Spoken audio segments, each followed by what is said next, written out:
Hi, my name is Okong'o Kinyanjui. I'm from Nairobi, Kenya, and I lead the African Network. So I grew up here in Nairobi, and Kenya, similar to more than 30 other countries on the African continent, has a colonial penal code that targets the LGBT community, but also it targets people who support us or are aware of us and don't report it. And so what we've seen on a systemic level is that is a culture of fear that's embedded that says that if you are queer, then you will be evicted, you will be disowned, and anyone who supports you will also face punishment for that.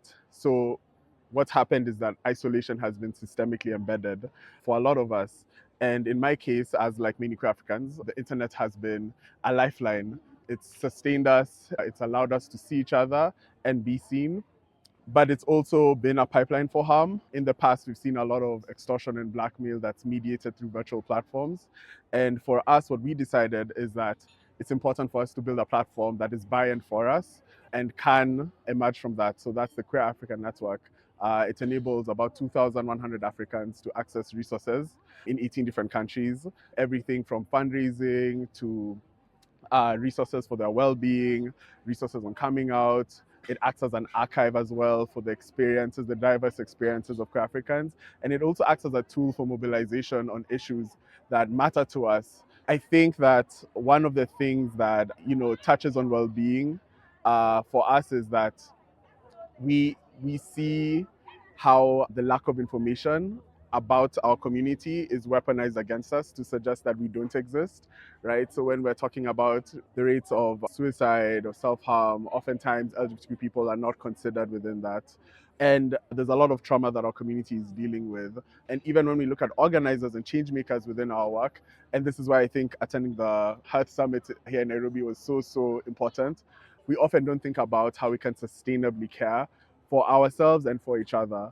So one of the things that the African Network is doing now is that we partnered with a property owner who owns an extensive sports complex to create a residency program for queer Africans. What this does is it acts as a sort of sabbatical, if you will, that allows change leaders to take a break from their work and cultivate imagination for how they could approach their work differently, renew their sense of purpose, and think about what ways can they cultivate well-being for themselves so that we can have a more resilient movement. One of the sessions that I attended, someone said that well-being is not an event.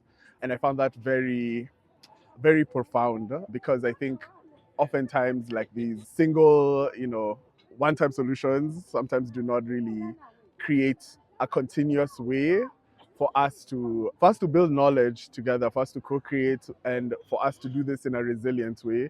I think for me, with the residency program, what that emerged from was last year was one of the hardest for me as a social change leader, navigating the landscape of philanthropy. As somebody who's been leading a platform for some time and has seen that philanthropy caters to a certain type of grantee and oftentimes a specific type of work. So within the context of queer work, it's often very important work again, right? It's often very much moments of crisis and not thinking about who we are beyond these moments of crisis.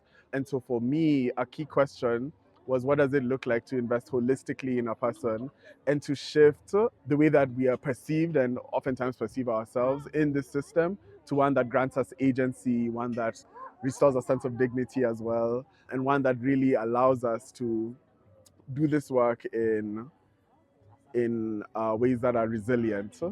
I think with leadership, if you are moving from a place of survival or you're making decisions from a place where you're wounded, it has a ripple effect and it affects your community, not just you. And so I think that well-being is key and essential because it's not the individual who's only affected, it's the collective. And so well-being affects well-doing in the sense that the healthier we are internally, um, has a ripple effect in the ways that we are showing up in the world collectively as well.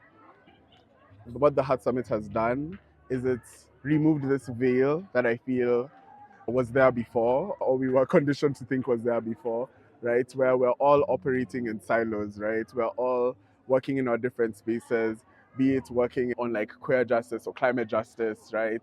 But we're all kind of experiencing what it is to be human at the same time. And we are all collectively experiencing, of course, individually and in a localized sense, right? The the pain that lives within us.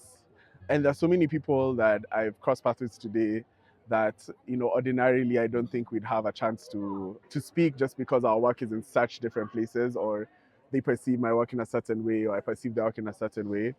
But it's really been a bridge. I would say that the Health Summit has really been a bridge for building understanding, and leaving space for us to show up as ourselves and not show up as our work. My message to change leaders in particular, coming from somebody who works with a lot of queer people who are in various movements and various spaces, is that we have to expand our understanding of well-being and who we are designing well-being for.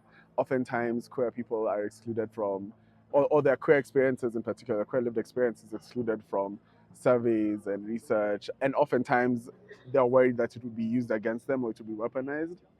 But we're there, we're in your movements, we're in your communities, we're your family. And I think as you're thinking about creating a sense of well-being for yourself, it's really key and necessary to think about how you can build a lifeline for those in your community to feel comfortable coming to you in their truest, fullest self.